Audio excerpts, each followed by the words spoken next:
All right. Hi, everybody. My name is Will Moore. I am the policy counsel for Circulate San Diego.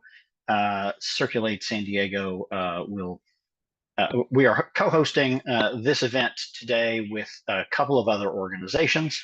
The nature of what we're talking about today at our lunch and learn, lunch because it's 12 o'clock, learn because we're talking.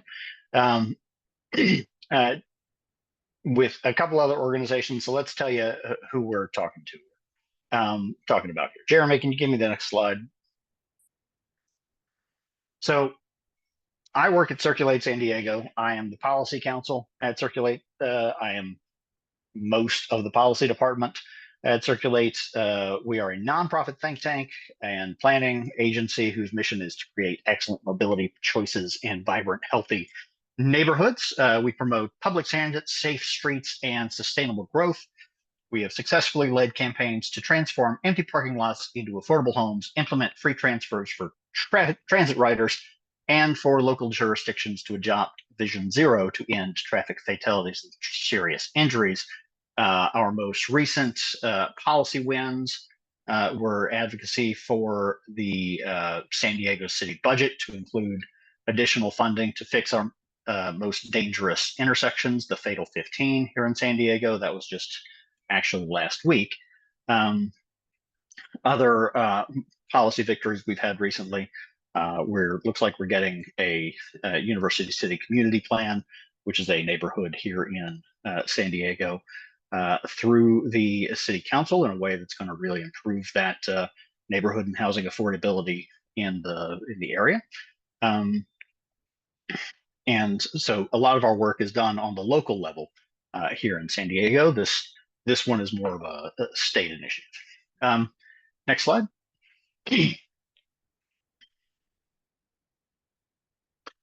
One of our other hosts is SPUR, the San Francisco Bay Area Planning and Urban Research Association. That is a nonprofit public policy organization based in San Francisco, San Jose, and Oakland. And they are recognized as a leading civic planning organization and have an independent and holistic approach to urban issues. So we thank SPUR for helping us put this on today. Our co-hosts here are folks who sent invites out to their mailing lists and helped us spread the word about this event. Next up, the Bay Area Council has been the intersection of business and civic leadership shaping the future of the Bay Area since 1945. And their vision today is to make the Bay Area the best place to live and work, and to keep the Bay Area the most innovative, globally competitive, inclusive, and sustainable region in the world, which it absolutely is, as long as people can continue to afford to live there. Next up, and we're glad to have LA represented with Abundant Housing LA, Housing for All, a grassroots nonprofit organization working to solve Southern California's housing crisis by advocating for more housing at all levels of affordability. So what are we talking about today? Last Friday, Circulate San Diego released a report that I was the lead author of called A Better Coastal Commission, how reforms can help the California Coastal Commission address affordability, residential segregation, and climate change. We're going to go through that report today. Here's the format of what we're doing today. You'll notice in the chat, you're only able to message one person, and that's Jeremy Bloom, who is our Chief Operations Officer here at Circulate. He's going to put all of those questions over to me in a text box we have separately, and I will be answering questions at the end rather than trying to intersperse into the presentation. Really what I'm going to do is I'm going to go through our coastal report, which has a number of findings, which we'll see in a little while. I think some of you might be familiar with it already.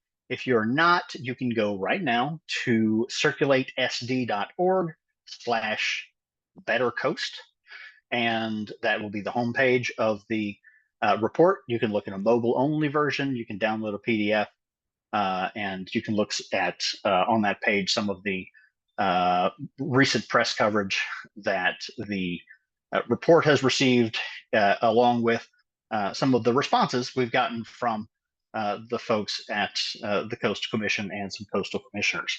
I do want to especially thank some of our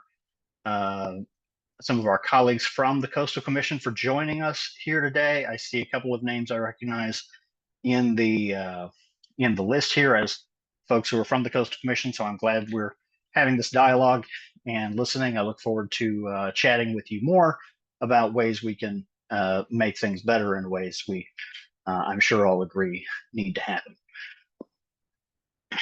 The first point to make, the first section of the report, is the housing crisis at the coast. California has a housing crisis. Rent's unaffordable. Your friends, my friends, have had to move out of state because they can't afford to continue to live here. Our kids have to move out of state. My son is currently living, going to college in Santa Cruz, living with four other guys in a 3-bedroom apartment that is quite expensive, but not very good. And so when one of them has a friend over for the evening, the other has to sleep on the sofa, which is not very comfortable. And if two of them do, well, then there's two guys sleeping on the sofa, so that's no fun. So that's the real life impacts of the housing crisis are felt by us all daily. Even if you can afford your rent, you're saving less money than you would otherwise, and that really creates long-term economic problems for not just folks who are unhoused, though obviously that's a major problem, but for everybody else as well. What we find when we look at the statistical comparison of the coastal region to areas right outside the coastal region, similar neighborhoods, is between 1970 and 2000, the price of living in the coastal area went up 25% more than areas just outside. So we have higher housing prices, and we have, next slide, sadly, we have segregation problems. The Coastal Commission recognizes this, much to their credit. A quote from a recent paper was, "A shortage of affordable housing in the coastal zone exacerbates historical inequities and bars disadvantaged groups from access to coastal residential opportunities." So we're really on the same page as to diagnosis of that there is indeed an affordability problem in the coastal area. The little chart here, which is also found in the report, shows, if you see if you look closely at this chart, you'll see that the areas where the housing prices are the highest are typically your coastal counties. Next slide.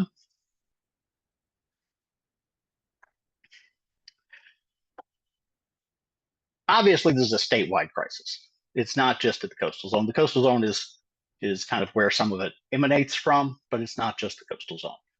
The legislature has done a reasonably good job of addressing some of these problems with recent state legislation. In the past 5-10 years, they've expanded state density bonus law.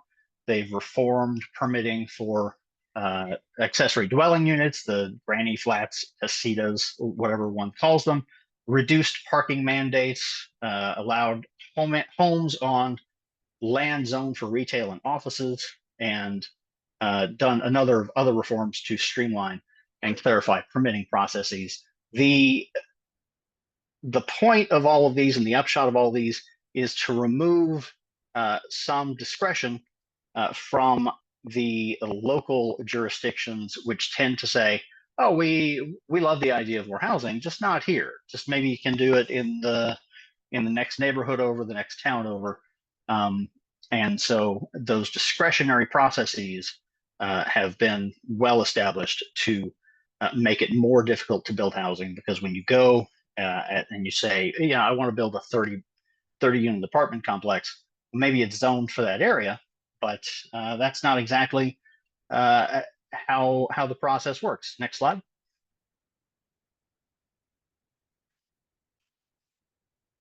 So the legislature adopted policies like density bonus law to require permitting of affordable homes that meet objective criteria. Now you'll see this in all of those pieces of legislation we mentioned earlier. Objective criteria is really the name of the game. That way you can say, all right, I think I want to build an apartment complex in spot X. Can I get financing for it? Can I actually get the building to stand up? Will people rent it? Will people buy it? And if you don't know how long it's going to take or what you're going to be able to do in that spot, it's a lot harder to guess what sort of thing you're going to be able to build. So a lot of people don't try. So when there's uncertainty, there's a loss of units in both effort and even the attempt. So in California, cities and counties are required to adopt land use plans that identify what can be built where. And you might assume, a layperson might assume, that if a project is consistent with the land use plan, the land use plan says you can build a 10-unit apartment there, then you go build it. And that's not really what's been happening. What's been happening is you have to go and get for whatever change to the for whatever you want to do, even if it complies. In many jurisdictions throughout California, you had to go through the entire discretionary permitting process anyway, where your local politicians are, subject to complaints from neighbors who will come and say, no, I don't want to live near this apartment complex. We have this nice neighborhood. Why can't it stay the way it is? And so to take away that layer of uncertainty, that's why we have these reforms like density bonus law. Next. Now, that's the statewide housing crisis, both in and out of the coastal zone, and some of the recent laws. The report next goes into the history and purpose of the Coastal Commission. The Coastal Commission, the Coastal Act has a predecessor, which was an initiative passed in 1972, 3 months before I was born. And that eventually ripened into the Coastal Act, which was passed in 1976. The Coastal Commission has a mission to preserve access to the coast for all Californians and to protect our shared environmental heritage for all Californians. And so I want to specifically note, because it seems that there's been some concern among some commissioners, among some people in the press. This is an attack on the commission. Absolutely not the case. That's why the name of the report is A Better Coastal Commission. We would just like to see the commission and the laws written for the commission to live up to the standards set originally in the original Coastal Act and to the standards set by the legislature in recent housing legislation, recognizing that we do have a coastal crisis, but we do have a housing crisis, and it is worse at the coast. Next slide.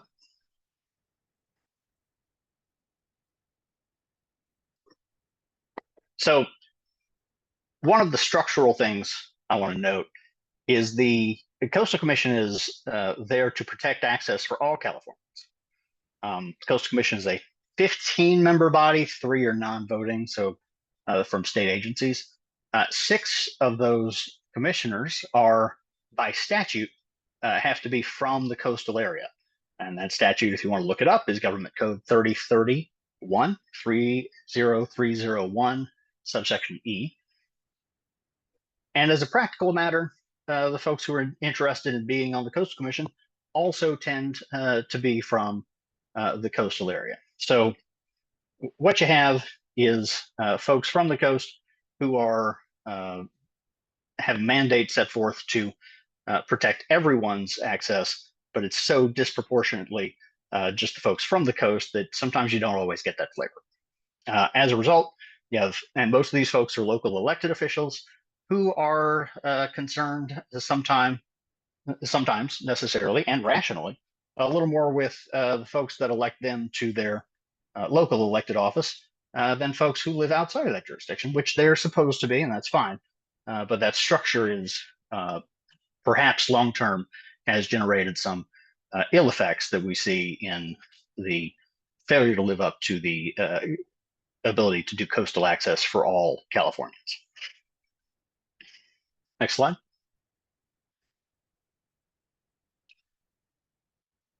So the Coastal Commission, to its credit, does take the affordability seriously in white papers, in pronouncements. There's an entire section on their webpage that talks about housing affordability and projects they have eventually approved. Some of the projects that I talk about here today in the examples section, which we'll get to in a minute, are also listed as wins for housing on the commission webpage.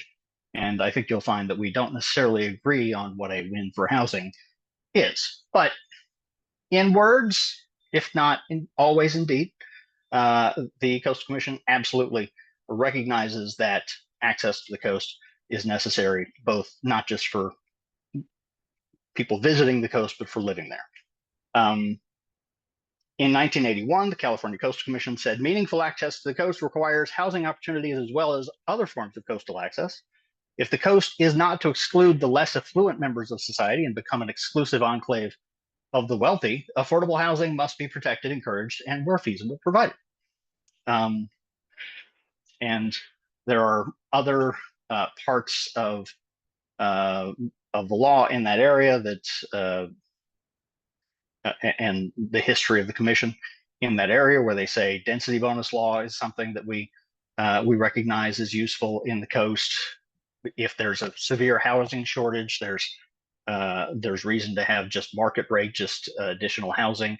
So at every income level, the commission recognized a long time ago that this was important. Next slide.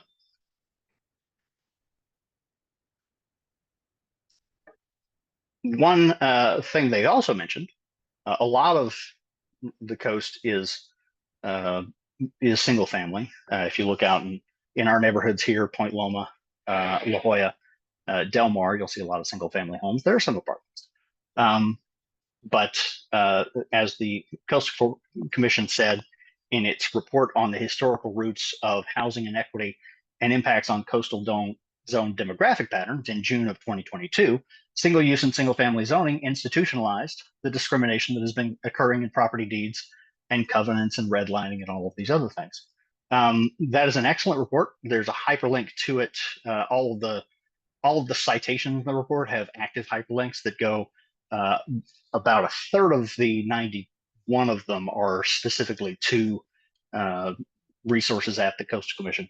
And I would I would recommend reading this report because it's an excellent report and makes some very good points about the need for affordable housing in the coastal zone and the recognition of the social impacts that has, just for not only for prices for everyone, but also residential segregation. Right now, the coastal zone is about 2/3 white. The rest of California is about 1/3.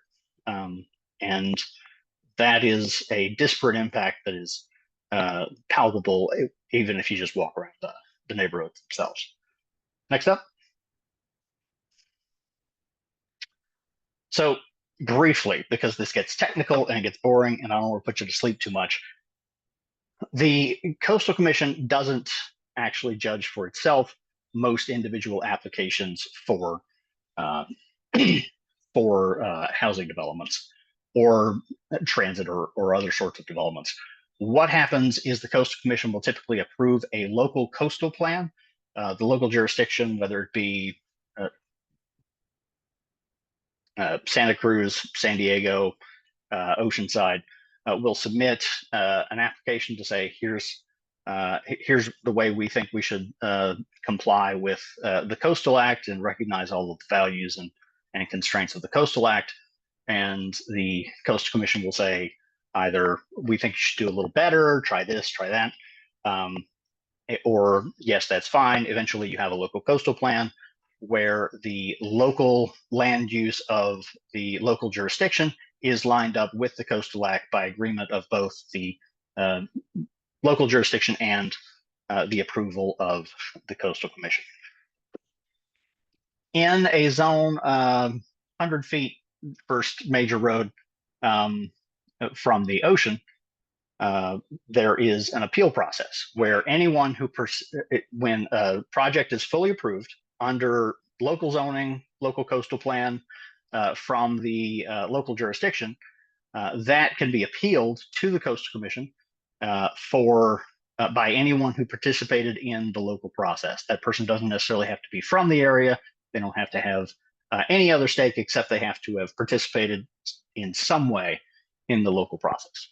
So when an appeal goes to the commission, there's a 49 working days to respond, or determine whether it's a meritorious appeal that needs more review. If the Coastal Commission finds that there is a substantial issue that needs looking into more, then the commission says we'll have a full hearing on all of the issues raised by this project. That does not have to be limited to the ones raised at the local level. Doesn't have to be limited to the ones raised in the appeal itself. And so that's a de novo review. So there's an appeal. Termination of substantial issue should happen in 49 days. And if there is a substantial issue, the whole thing gets opened back up for a review completely from scratch. Now, the 49-day deadline is frequently illusory because what will happen is that the Coastal Commission will say, we need you to waive the 49-day deadline. And this is all staff. This isn't actually the commission itself. This is commission staff. We need you to waive the 49-day deadline so that we can determine whether there's a substantial issue.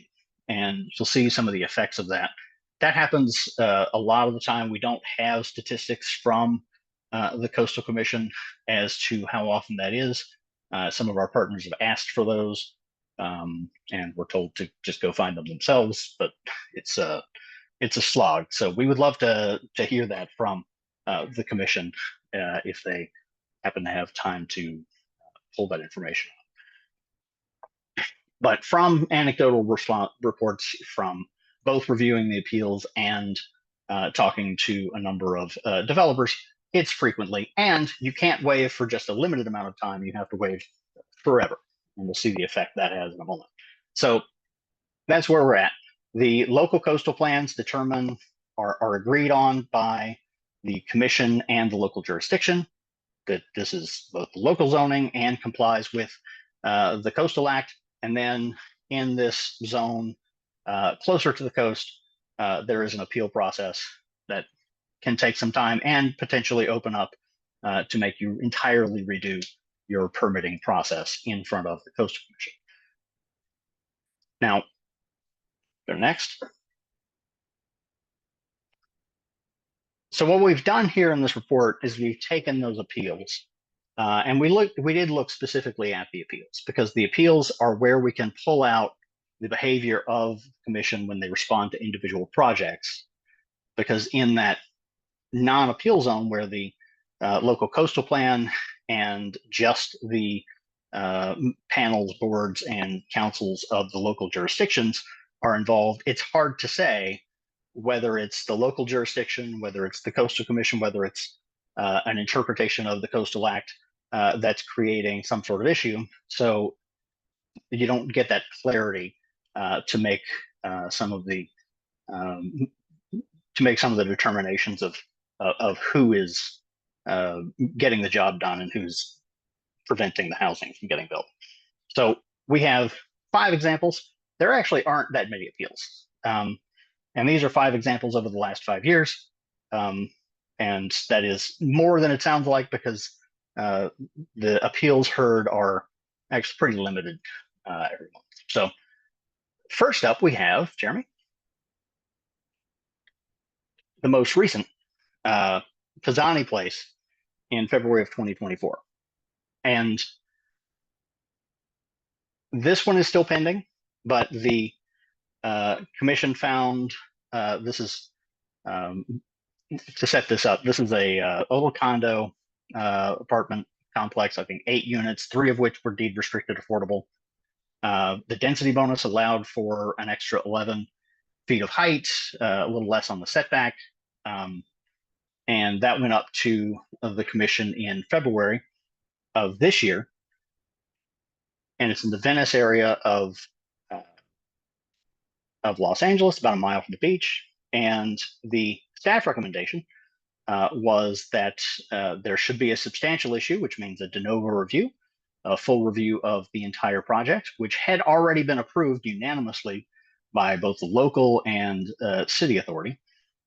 Because, as approved by the city of Los Angeles, it's not consistent with the community character of the surrounding area.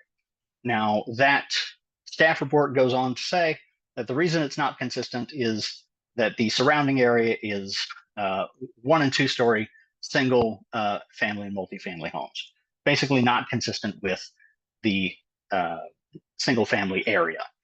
Now, Jeremy, can you go back to slide 11 for a couple? Back. There you go. Nope, that one was forward. Nope, keep going. That one. Now, if you remember, about 6 months earlier, a white paper had come out from the Coastal Commission stating that single use and single family zoning was institutionalized discrimination.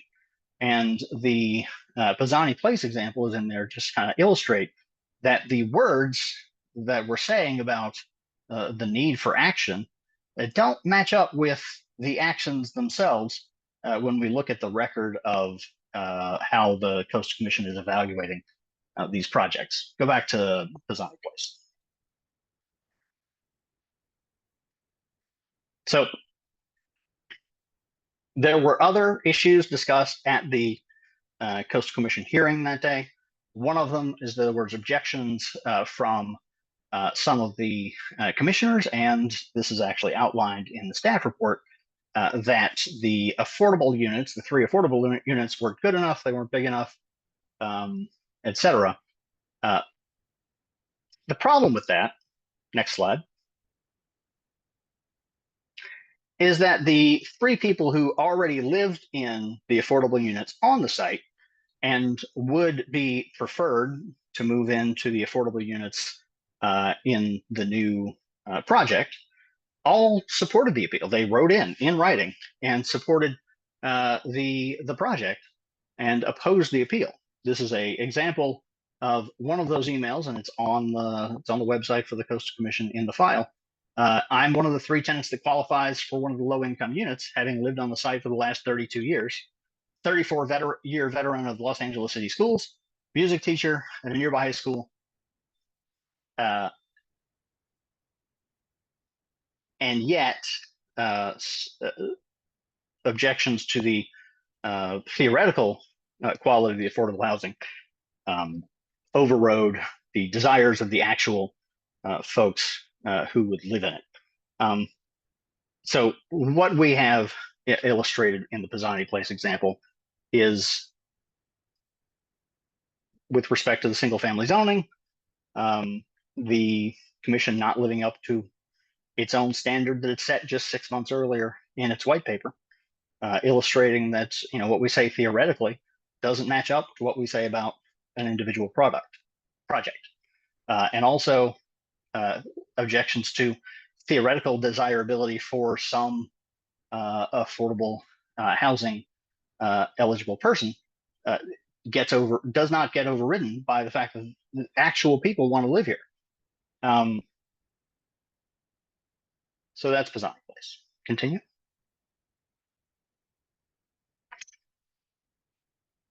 In October of 2023, at Sunset Boulevard, there was a proposal for 39 homes, 4 of which would be deed restricted for very low income and 4 for moderate income households. The Coastal Commission said, well, this is complex. We got to waive that 49-day deadline. And so that was not heard in front of the Coastal Commission as to whether it was even a substantial issue, whether it should be taken on a de novo repeal, for 29 months. So this was originally permitted in, I think, 2000. 29 months later, they found no substantial issue. So a delay of 2.5 years with no substantial issue found. And this was the folks at the Coastal Commission will tell you, 4 of these were eventually approved. But if you can't get an approval, and this is after the city of Los Angeles has completely verified that this matches the coastal plan and all of those things, if you can't get that approval in 29 months when there's no issue, then who else is going to try to build anything in the coastal zone? What we find is that the developers in the coastal zone are all specialized coastal developers. Are there particular architectural challenges to building multifamily in the coastal zone? No. It's not built on the sand. It's not built on the cliffs. This is, as you can see in the picture, an abandoned Burger King.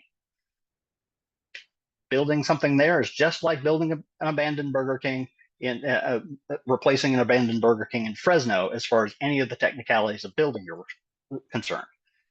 The reason there are specialty coastal developers is because of the additional layer of question marks, the additional layer of process and opacity that is contributed by the coastal zoning process. So those 29 months, there's nowhere in the coastal procedures, not that I found anyway, that takes into account the impact on a community of having an abandoned Burger King just sitting on the corner for 29 months after something's already been approved. And that, I think, needs to change. Next up. West Cliff Drive in Santa Cruz. In 2019, the city of Santa Cruz approved a permit for a mixed-use development on a surface parking lot you can see from space. 89 residential condos, 10 of them deed restricted affordable. The Coastal Commission found the appeal raised no substantial issue in July of 2023. This project was approved at the city of Santa Cruz in 2019, 4 years earlier. After a 4-year delay, with no substantial issue found, and none even particularly suggested by the staff report, the commission listed this approval in their 2023 year in review as a win for their record of supporting housing. This just goes to illustrate that the procedural delays at the Coastal Commission are not taken seriously by the Coastal Commission. And we are hoping that bringing these to light will encourage the Commission to take more seriously the impact that those delays have on their projects. One other thing that is notable about the West Cliff Drive case is there was a commissioner who served on the Santa Cruz City Council while they were evaluating the West Cliff Drive project, had not been appointed to the commission yet, was told by the attorneys at the city of Santa Cruz that you got to approve this project under state law. It complies with all of the requirements for this project, and you got to approve it. And he said, okay, suppose I'll do that. Gave an interview to Santa Cruz Daily, Santa Cruz Local, in 2020 when he was running for another office, and told this story and said, well, I voted to approve that, but we know it's going to go to the Coastal Commission where they have more ability to stop projects. He was eventually later named to the Coastal Commission and voted against the exact same project to find a substantial issue in July of 2023. So the additional layers where you can hide the ball, where you can not have to comply with state law, contributed to by the exemptions that the Coastal Commission has from obeying the law for good projects, is illustrated very vividly by this West Cliff Drive example. And that's 89 condos that folks could be living in, 10 deed restricted, and 4 years of delay. So what I would say to the folks who put that in the 2023 year in review as a win. Something that you've unsuccessfully tried to stop is not a win. That's not you helping. That's just an unsuccessful attempt to stop. Next up, East Anchorage Street in Los Angeles in March 2019. It's a permit in Venice, just conversion of a 3-unit apartment into a 5-unit apartment, literally just taking down some of the internal doors, making them walls, and having external access. Same number of people living there, just 3 different units, 5 units instead of 3.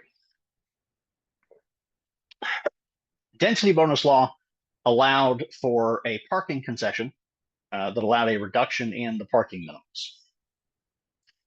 The city of Los Angeles approved the use of the density bonus law to allow the lower parking requirement, and the commission found substantial issue specifically because what had been granted under density bonus law wasn't something that they felt conformed to the Coastal Act. So what we'll hear from the commission sometimes is that we've never denied a density bonus project. And that is only narrowly technically true. When you take 4 years to review a project with no substantial objections, when you take 29 months, when you take away, when you find substantial issue, specifically because of the concessions that are granted under density bonus law, as we find in Pisani Place, the first example, and this one, that is a denial of density bonus law. And so that is why Circulate has been advocating for AB 2560 to apply density bonus law fully to the coast. Next. And the Riverfront Project. The Santa Cruz Local Coastal Plan includes a provision for the use of density bonus law. It is what is held up as a model by the Coastal Commission. When they talk about density bonus law, we should just do this, which we do in Santa Cruz, and incorporate the density bonus law into the LCPs, which is fine, except that, first of all, they don't have the authority to make people do local coastal plans. If there are some areas of the state that have never done them since 1980. But here we have that exact case where density bonus law is accounted for in the local coastal plan. Now let's see what happens. In 2021, the Santa Cruz Riverfront Project proposed 175 condos with 10 deed restricted affordable using density bonus law. In 2018, the local coastal plan had been approved to accommodate projects using density bonus law. And in this case, the density bonus law was used to get some height considerations, get some extra units. But when it appeared in front of the city council, not even at the commission yet, at the city council still being considered, commission staff wrote in and objected to this project because the project used density bonus law in a way that was consistent with what they approved of the local coastal plan, but in a way they didn't like.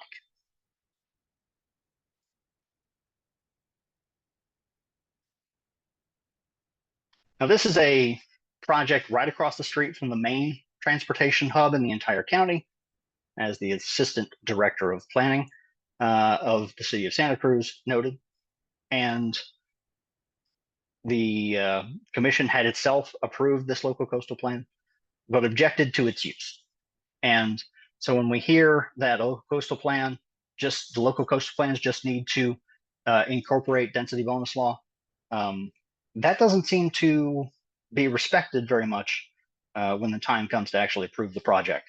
As we can see, we didn't even wait for the appeal on this one by the coastal staff. Now, 3 months later, that came to the Coastal Commission. They couldn't find legally viable grounds to find substantial issue, but they had enough feelings about it to write that letter. No changes were made in between. So what we have is a demonstration that the local coastal plans, yeah, they should include density bonus law, sure, but relying on an organization with a sort of culture that reaches out to oppose this project, even though it complied with all of the laws, is not something that is probably going to meet with a lot of success. So, and that's why we're advocating for 2560. But it doesn't stop there. The Better Coastal Commission report is not just about housing. Next slide. I would note in these 5 examples, we got community character, we got height, mass, and scaling. The commission is supposed to be protecting our environmental heritage. Not a one of these objections are something an ordinary person would consider environmental. There's not a wetland impacted, there's not a delta smelt, there's nothing. So this is not an example of the Coastal Commission protecting its environmental authority. This is a question of a local, statewide, but effectively local coastal jurisdiction preventing housing where it's needed the most for entirely discretionary, sometimes seemingly arbitrary reasons. Next slide. So we are going to talk about the environment a little bit. Climate change and transportation in the coastal zone. We have a couple of examples of these administrative problems we've run into just with environmental projects. Next slide. For example, right here in San Diego, about a mile from my house, actually, about a mile west of my house. I don't live near the coastal zone. West Point Loma Boulevard bicycle lane. The city of San Diego tried to go to the next slide real quick. You see this bicycle lane here, how it ends, and you just kind of get dumped out into traffic. This great separated bicycle lane. You feel nice and safe. You're riding along, got your helmet on, you're headed to the beach, gonna have a good day, and all right, dumped right out into traffic because the bicycle lane suddenly ends. Well, the city of San Diego said, well, that's not great. We should fix that, and proposed to fix this chunk of bicycle lane. The Coastal Commission said, no, to do that, you have to update your entire community plan for this local area. Now, sadly, what happened was the city of San Diego said, we don't have like infinite administrative resources to jump through infinite hoops to draw a stripe on the road. So they did the rest of the project. You'll see that pavement over there in this picture is black and fresh and recently done, but there's no updates to that bike lane. Go back to the previous slide. Now, the effect this has, on October 30th of last year, 41-year-old woman riding her bike on West Point Loma Boulevard, and she gets hit by an SUV and gets a fractured pelvis in this exact spot. So these administrative delays and attention to bureaucratic processes more than practical matters on the ground, without recognition of the costs that you're imposing on local jurisdictions, are creating real world effects on real people. Next slide. Recently in 2023 in the city of Oceanside, prepared an amendment to its local coastal plan to create an incentive district to encourage more infill and multifamily development. The commission staff said, well, you got to change your that to do what's called a level of service analysis to make sure that traffic flow for cars is not impacted. Well, level of service is a traffic analysis that considers the slowing of traffic to be an environmental impact that would need to be mitigated by widening roads to allow for more cars to go through.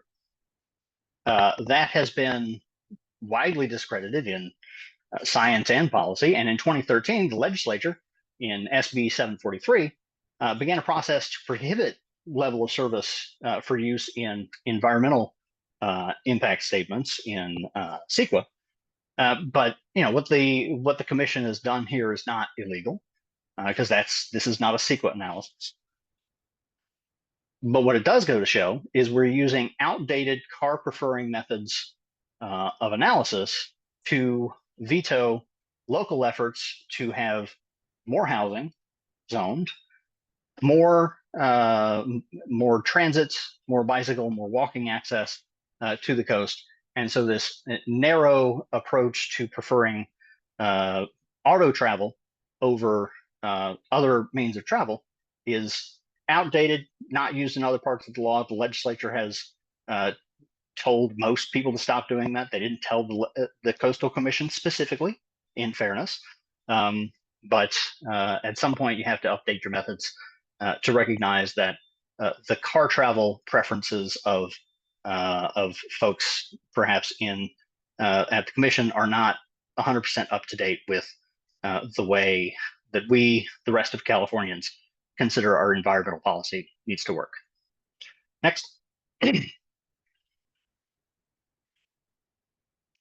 So what do we recommend? First, we recommend that AB 2560 pass, amending density bonus law to require its implementation in the coastal zone. There are similar exceptions in a number of other laws, and we would recommend that those exceptions be narrowed or removed so that those statewide housing laws also apply in the coastal zone. We would suggest procedural reforms at the commission to do something about the delays and the lack of respect for how much those delays cost communities and developers and local jurisdictions. We would recommend applying transportation and climate policy as passed by the legislature to the coastal zone, such as aligning the CEQA standards and the coastal standards such that you can't use level of service anymore. Avoid or narrowly draw coastal zone exemptions to new housing legislation. So if somebody comes up with something next year at the legislature to make housing more accessible in the rest of the state, we would suggest that the coastal zone not get a pass from it, and there be a well-considered analysis of what impacts the coastal zone needs to be preserved from, rather than a blanket exemption. And number 6, look skeptically on commission demands for more authority. And I want to address this a little bit separately, because the commission's response to a lot of these criticisms over the years is to say, if we just had authority to require affordable housing, then we wouldn't have all these problems. Well, that sounds fine, but who's building that affordable housing? They're financing to build that affordable housing? Do you have money to build that affordable housing? No. What an additional requirement is just an additional reason you can say no to things. And there is not only not enough affordable housing on the coast, there's not enough of any housing at the coast. Density bonus law and the examples we cited earlier are examples where, without significant subsidies, without the government having to come in and just build social housing, which I'm looking at the budget, I don't see how that's going to happen. You can actually get affordable housing to happen. But if you put on additional requirements, well, that's going to chill housing entirely, and you will continue to freeze in place the folks who already live in the coastal zone. So when the commission that has this history of not really respecting its impact on whether housing actually gets developed, says we want to be able to say no to more things, then that should be looked at skeptically. Next slide. Is that the last one? All right. So I'm Will Moore with Circulate San Diego.